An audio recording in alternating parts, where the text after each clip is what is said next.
Hi, so today I wanted to make a video to talk to you about where I am now with my travels. If you followed us recently, you know that Andrew and I went to Texas a month ago to get fully vaccinated against COVID-19. He flew back to Canada and documented all his entry back there, while I flew back south instead to Mexico.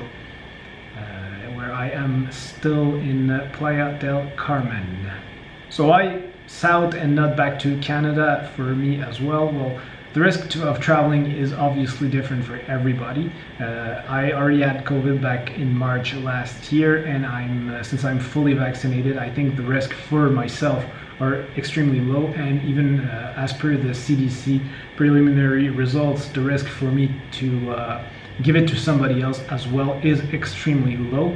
So I think on that side I'm safe, and instead of going back to Canada, having to quarantine, I couldn't see my family or my friends, I might as well go back to being a digital nomad like I was for the past 2 years before that pandemic hit.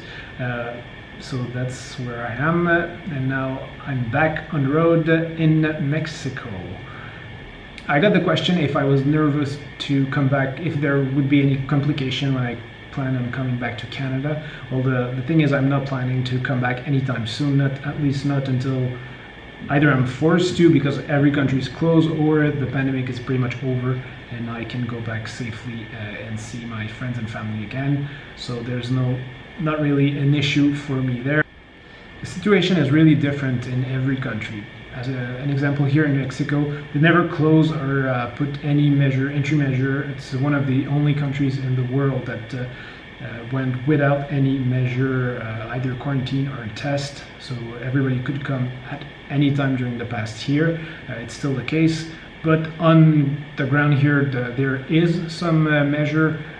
For example, if you go to any grocery store or indoor places like in hotels where they're common area, you need to wear a mask. There's a lot of times where they take your temperature when you want to get in, and you have to put Purell on your hands.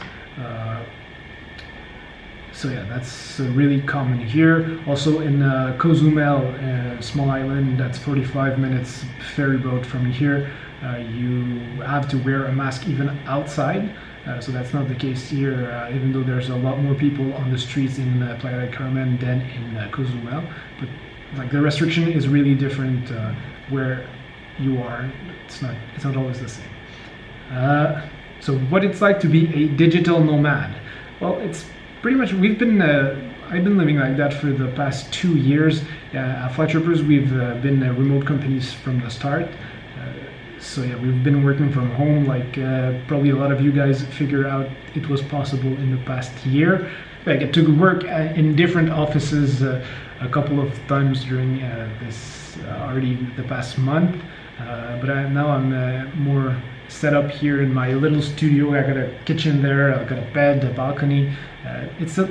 It's not that cheap. Like I could really rent cheaper if I was renting per month, but I was not sure if I was gonna go and like change country right away or stay here for more time. So I rented per week, and I'm paying currently $200 Canadian per week for this little studio here.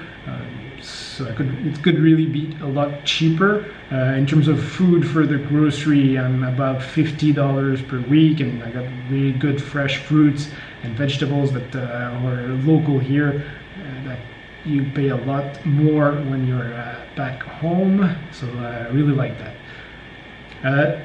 Something else that we got a lot of questions about was which country was going to open to vaccinated people. Well, there's a difference between fully vaccinated people and people that only had 1 dose, because I don't think there's a lot of fully vaccinated people in Canada yet, and that's for the countries that are already open. You need to be fully vaccinated to be able to get in with this. There's probably going to still be like possibility to get in with test if you're only got 1 dose of the vaccine, but that's still to be seen once all the guidelines and the restriction get out about that. So right now I'm probably gonna go to either Guatemala or Belize after this one here, because they're close by and they're open to fully vaccinated tourists. And then after that, once the European Union opens back so I can transit through there, I'll probably go to Georgia, which is another country I wanted to see for a long time. So yeah, that's a lot of countries I'd like to see in the next couple of months, if it's possible to travel more easily once border reopens for vaccinated people.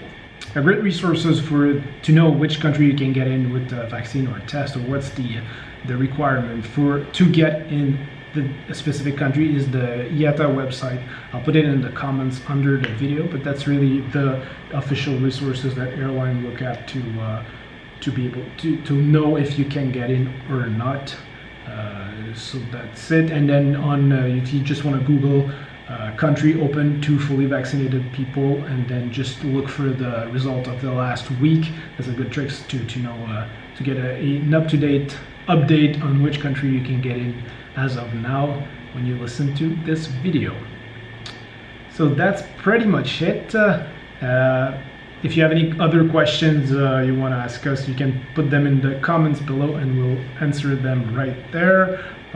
You can check, if you want to follow me on other social, I'm more on Instagram if you want to see the day-to-day of what it is to live here in Mexico.